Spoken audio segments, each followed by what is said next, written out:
Thank you.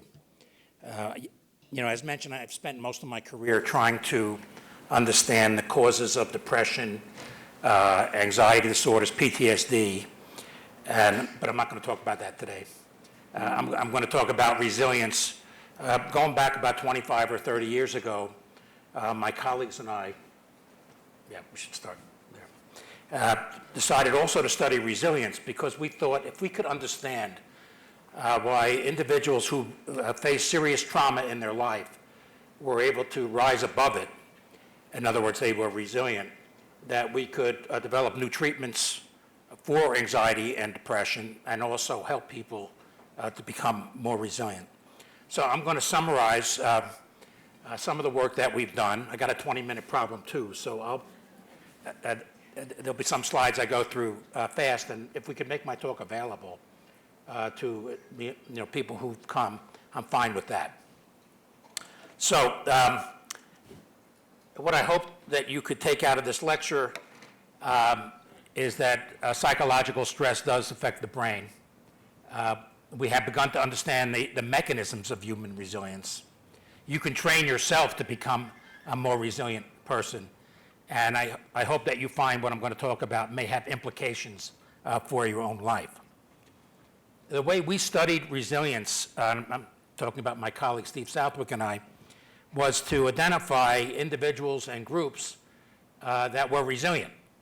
And we started out not knowing what it took to become a resilient person. So we were learners in the beginning. So we've interviewed hundreds of people that I think, that if you knew about them, you would say they are resilient.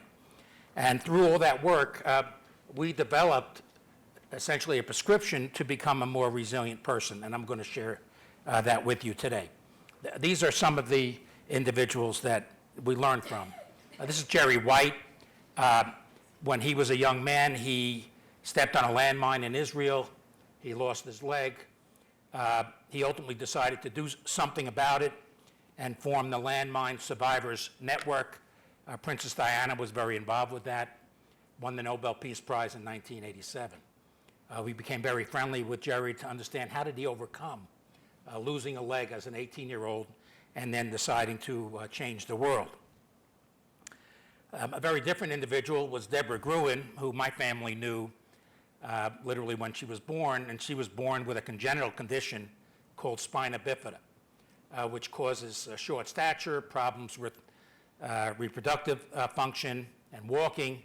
But from day one, Deborah said, I'm not going to be disabled. And ultimately, she became valedictorian of her high school, went to Yale, swam on the swim team, won not because she was going to win, because she was disabled, but because she was a role model for the other Yale swimmers, ultimately won gold medals, became a lawyer, and now is a prominent lawyer in New York City. Why was she so much able to do that? I'll mention a little bit about that going forward. We also learned a lot from the POWs from Vietnam, and this was a real honor for us to get to interview and become friends with many of the prisoners of war from Vietnam. And these were about 800 individuals. Most of them that were shot down. They were fighter pilots. They were taken to the prison in Hanoi that was nicknamed the Hanoi Hilton by Bob Shoemaker. They were heavily tortured.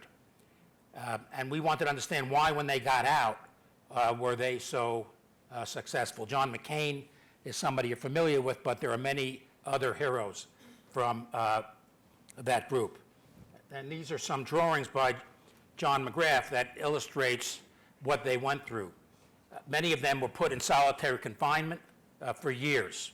Imagine that, where they weren't allowed to talk and they were kept in solitary confinement. And we asked them, how did they deal with that?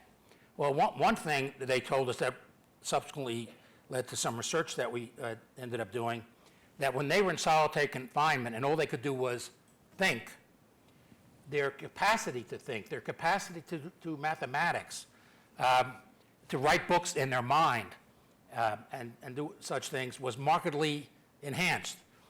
One POW, Lou Galante, told us that he got to the point that he could multiply 12 numbers by 12 numbers in his mind.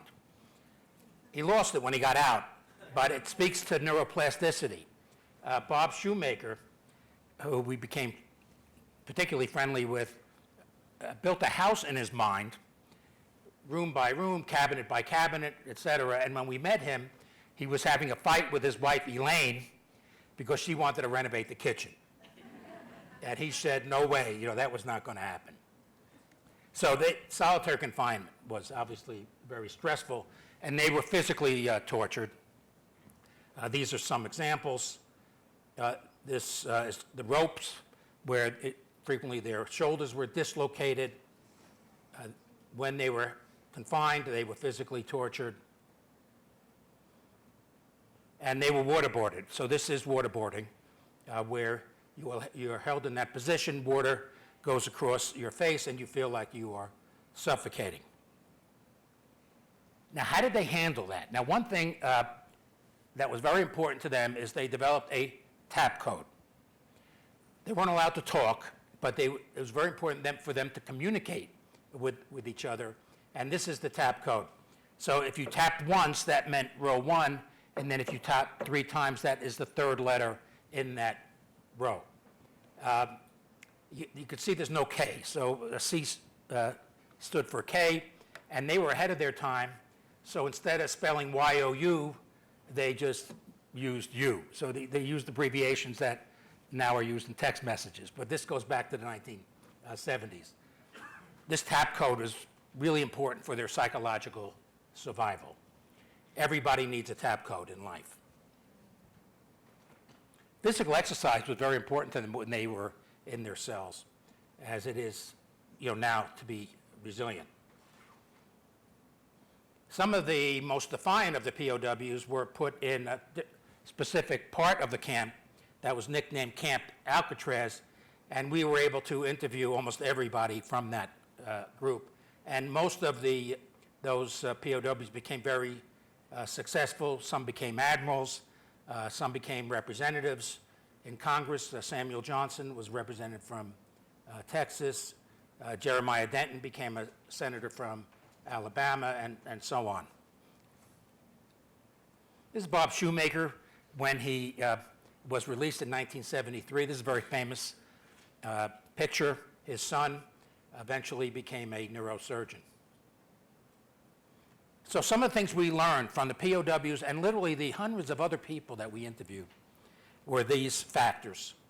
One is to have a positive attitude, to be optimistic. Optimism is very strongly related to resilience. It is in part genetic, but it can be learned. Genes are not destiny here. A lot of research has been done to determine what part of the brain relates to optimistic behavior. Also, number 2 is what we call cognitive flexibility in terms of reappraising what happened to you. Traumatic experiences can be reevaluated. The perceived value and the meaningfulness of the event can happen, and ultimately you can achieve what's called post-traumatic growth.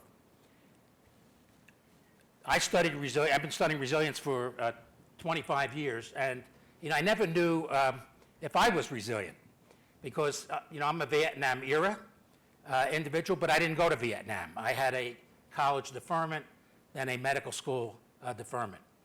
But in August 30th of 2016, I was the victim of a violent crime. I was shot by a disgruntled faculty member with a shotgun from about 20 feet away, and I still have the pellets in my shoulder. I'm fine, but it gave me the opportunity to determine if I was resilient and whether the factors that we identified were valid.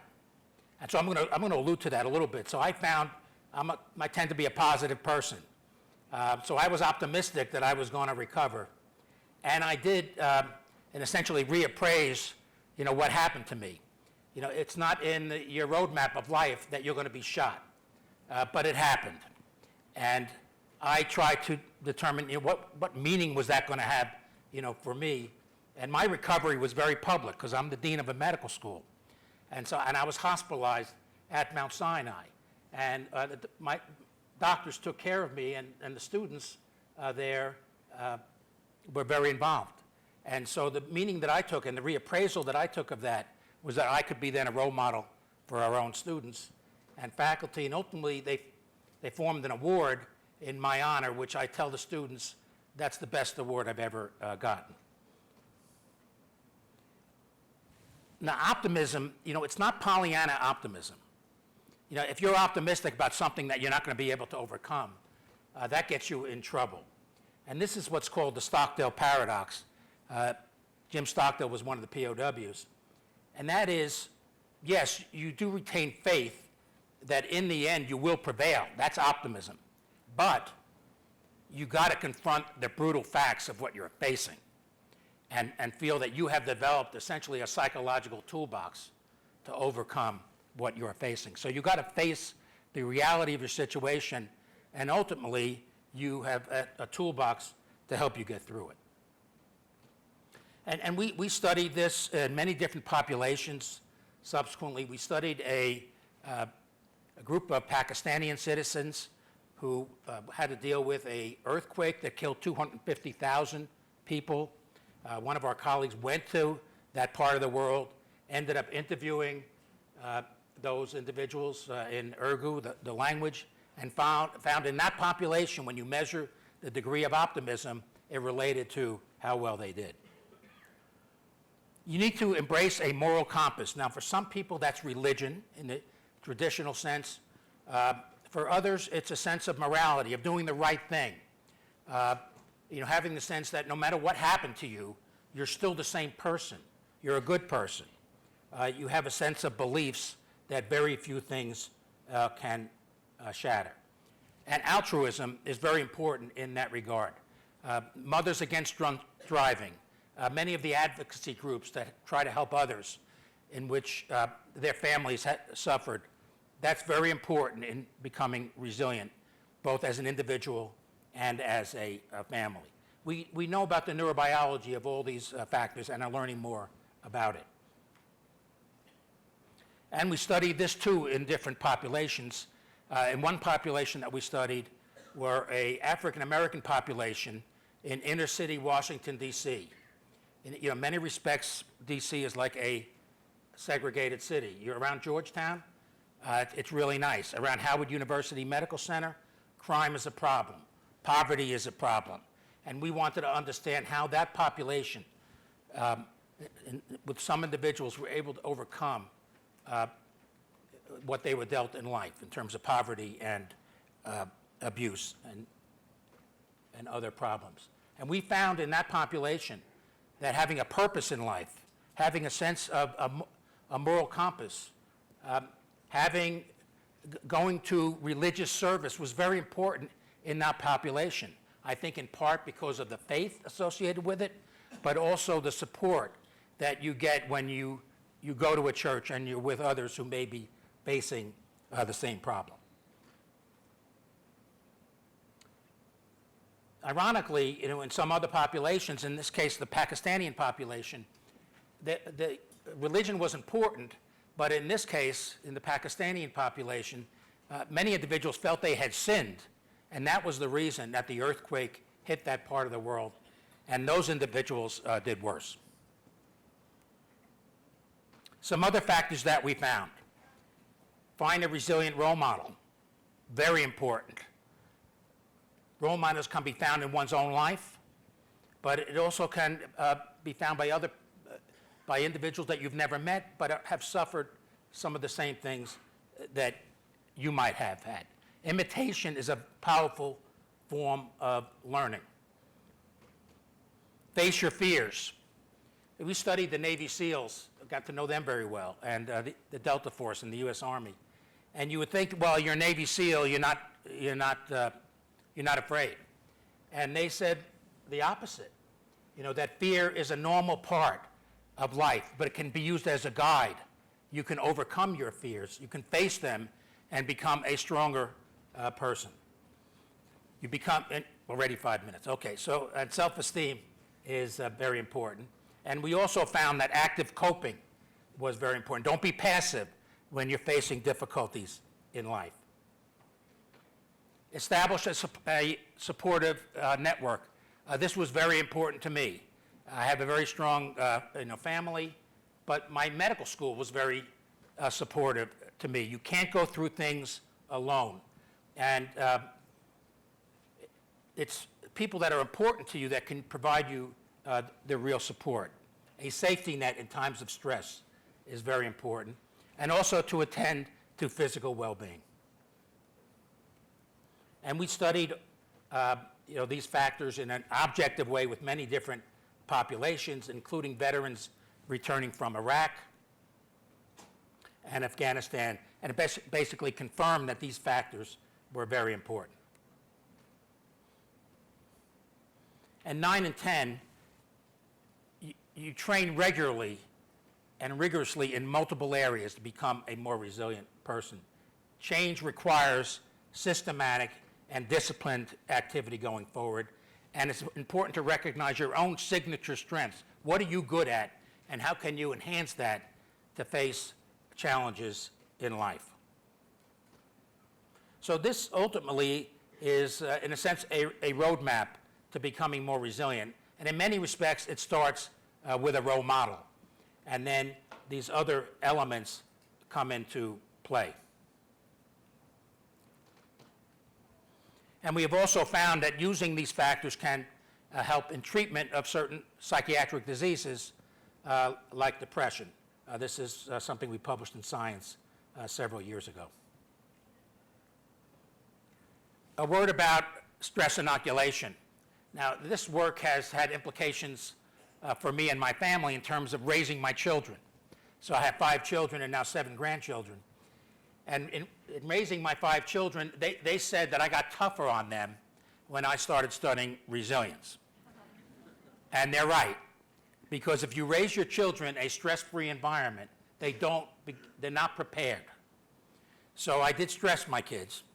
I didn't traumatize them, but I stressed them. Putting them in semi-dangerous situations. We talked yesterday a little bit about nature and adventure, and I did that. And I had permission just to tell one vignette. When one of my daughters was 13, we were on a hike, we were in a mountain. It was sort of dangerous. Wildlife was there. A storm came in, and she said to me that she despised me. It came out of her soul, okay? Well, she's now 35, a mother of 2, and what does she do? In winter, she goes to Yellowstone. So this had an impact on her. But if I hadn't intervened in a sense, maybe she was going to be scared going forward. So we know a lot about the biology of resilience. I can't go into that, but let me just say we know about the pathways, we know about the neurotransmitters, and I'll end by just mentioning some of the studies we're doing to take advantage of that.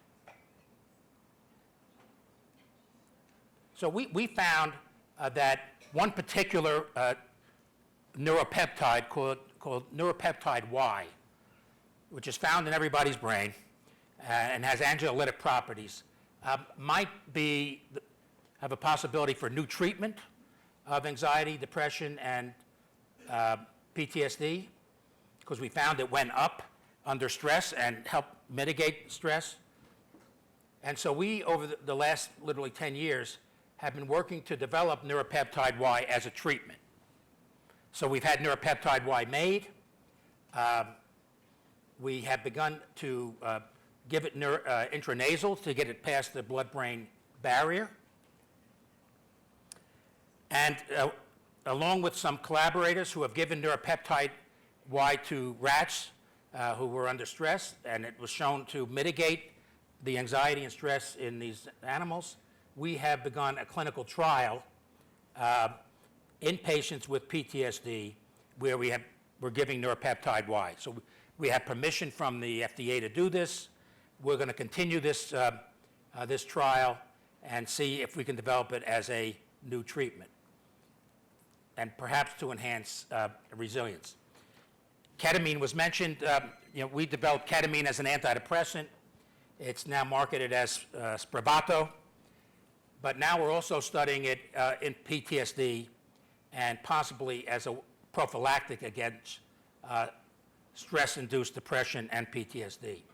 And if people have questions about it, I'll let you know, but we are actively giving ketamine to patients with PTSD, have had one positive trial, and now we're also testing it if we give it prior to stress, whether it will prevent the effects of stress.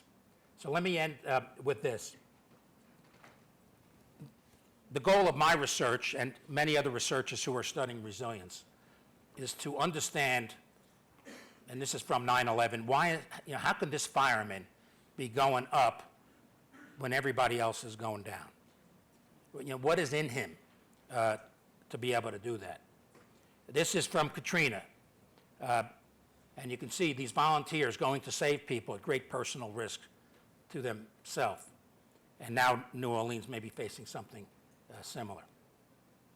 And this is a longer story, but if you understand human resilience at the individual level, what does that mean about development of resilient communities, resilient cities, and maybe even resilient nations? And at some point we could talk more about that. Thank you very much.